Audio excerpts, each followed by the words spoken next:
Police believe that operations Shonela and Kae Moloa are in the Eastern Cape and Gauteng are helping fight against crime.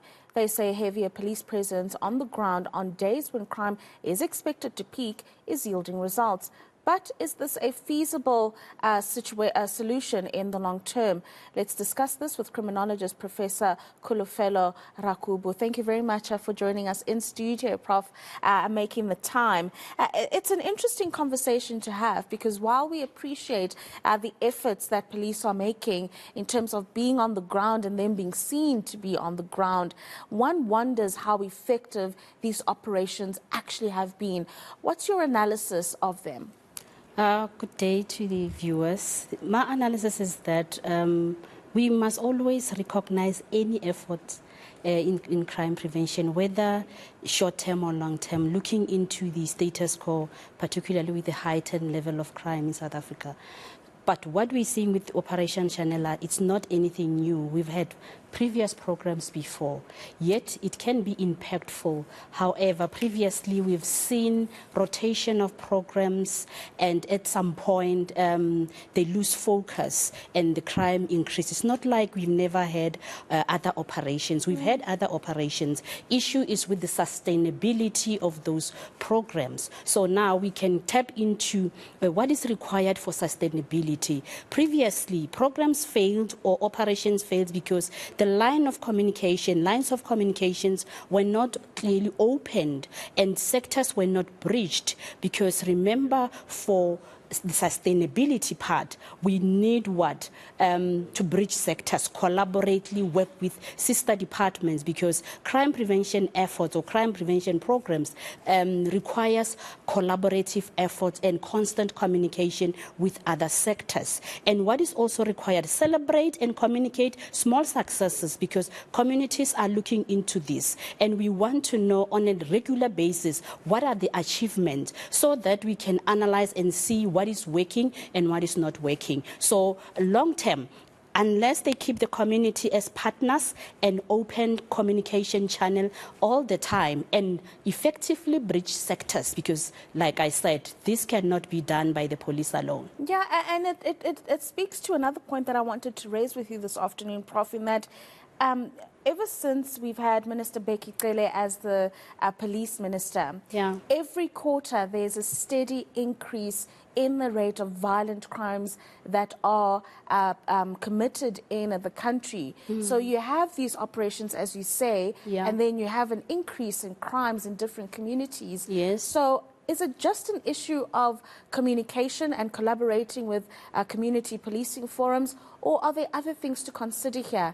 I shudder at the thought that these conversations that happen where people will say, well, police are involved. You know, there's always something somewhere up there that's benefiting that will allow this malfeasance to happen. What is your analysis on that component?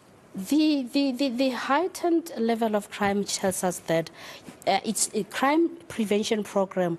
It's not one size fits all. You cannot apply strategies in the Eastern Cape and apply the very same strategy in Soweto. So thorough analysis into community dynamics is required, because if now it's Operation Shonela, it should have its own context, Eastern Cape context. And when you take it to Limpopo, it must have Limpopo context and understanding of social dynamics in Limpopo. It's not working because it's one size fits all, and internal issues penetrate or infiltrate these operations, because you wonder, they are everywhere. There's visibility, there's communication. What else haven't we done as the country when it comes to operations? We've done it all. And when you check theories of sustainability, they tell you of communication, they tell you of identification of successes. We do those, but yet there is an increase. Now there should be a South African context that tackles the current issues or current crime level, because it looks like we're policing somewhere else, not in South Africa. Yeah. If you walk around Gauteng, you're definitely going to see police and all that, but come crime statistics, it's another reflection. Hence, we just had a policing Indaba, which ended yesterday, organized by Pop Crew, where it was reflected that these crime statistics are not true reflection of what is really happening in South Africa. It's worse than it been reported. Yeah. So these operations, it's not anything new. They just have to sit down and contextualize as per the South African crime landscape. Yeah. Is there a conversation around the competency of police officers, Prof? It's a difficult one because you don't want to say that the police that we do have in the system do not have the capability to do their jobs. But one must ask when, like you say, what is on the ground is not reflective of what the minister will be telling us or the programs that will be initiated. I wouldn't say our police officers are incompetent. That would be so wrong of me. However, there are critical challenges that impede or affect the crime prevention strategies. That is evident because if you look into crime without even relying on crime statistics, we do have a problem. So a retrospection is required. Again, I'll throw it in and ask, aren't we maybe ready for a police reform to check if maybe we can police in the postmodern South African society or the 21st century? What does that mean? What would that police reform look like? That police reform will take into consideration the level of criminality. Yeah. Because if you check, it's different and it's unique than it has ever been before. We're looking at a criminal that will shoot at the police, that will not even run. Yes. So now we're looking into a paradigm shift.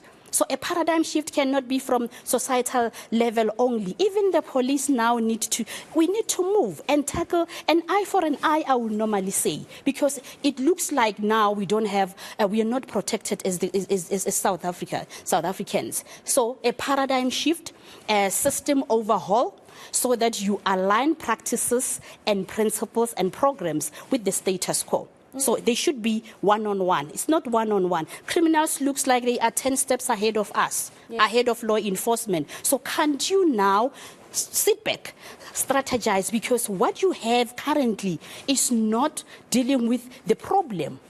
Yeah. And that's interesting because you're saying that criminals have become more brazen, fearless. Yes. And that is kind of the level that police would have to get on as well. Yeah. I mean, that also speaks to the resources, the training capacity that we have to move our police forces forward in that regard. Do you think that there's an issue of resources? There's an issue of resources. Again, there's an issue of utilization of technology in policing. Yeah. Their training should be changed. Which is very little, Prof, because it's very little, but statements at police stations. But look into how crime has evolved. It requires that we move with time. Criminals are so bright, they are so smart. Now we need to change. We need to move with time, right? Our processes should not impede our successes, because as we're busy with investigations, criminals are busy somewhere else. As we're busy processing dockets, some getting missing here and there, criminals are already 9 steps ahead. When are we going to catch up? Because we've got cyber crimes and all that. We can't police that as if it's 1994. We need to move with time. Why aren't we moving with time? I mean, you've just had an engagement with the sector related stakeholders. What are those bottlenecks that are preventing that movement? Personally, I would say lack of political will. It's not like they don't know that what they're supposed to do. Again, internal issues and that are not ready for change. That don't accommodate change, because we need to move. Our law enforcement needs to also be diversified or move or shift, because things are not. Imagine next year where we will be with regard to level of crime or GBV in the country. We've got everything we require, but utilization of technology can assist. System changes or overhaul can also assist, because if it's now an eye for an eye approach, that might assist. Remember, SAPS moved to service, right? Not force. Maybe we might have to go to force, because now criminals have adopted what we have abandoned, and they have more rights than anybody. They have more rights than the victim. Yeah, as a criminal, you are more protected in South Africa than the victim. The very same state will have to come in and provide you with legal assistance, and a victim will have to see to it that they find their way around survival. So we need an overhaul. An overhaul indeed. And I mean, it also speaks to that point that you make, the fact that we will hear the minister or the national commissioner saying on any given Saturday, we've arrested 1,500 people. Yeah. The chances of those 1,500 people actually being prosecuted, convicted, put in jail or deported back to wherever they're from are very slim, aren't they? They are very slim because the system itself has issues, backlogs and so forth. And on the other hand, an offender is looking into those impediments and realize that, no, I can still have my way in South Africa while they have their own internal issues. We have issues in the prosecution authority. We have issues with the correction. And if you look, all these other critical legs are contributing to overcrowding in prison. And at the end of the day, we'll say what? Correctional services is not working, but not looking into how we have contributed to correctional services not working. The current facilities were not meant to house the number of inmates they have, but due to these challenges and bottlenecks, they will still have more and more. That is why now it looks like our correctional centers are now breeding more criminals. Yeah. Very interesting insights. I wish we had more time. It's a topic we could engage in on the whole afternoon, but thank you for making the time to join us this afternoon. That is criminologist Professor Kholofelo Rakubu joining us there to speak about Operation Kae Moloa, Operation Shonela, and really just how these operations need to speak and collaborate with communities that they operate in. And no one province is the same. What you do in one province doesn't necessarily translate into what could be done in another province when it comes to tackling crime.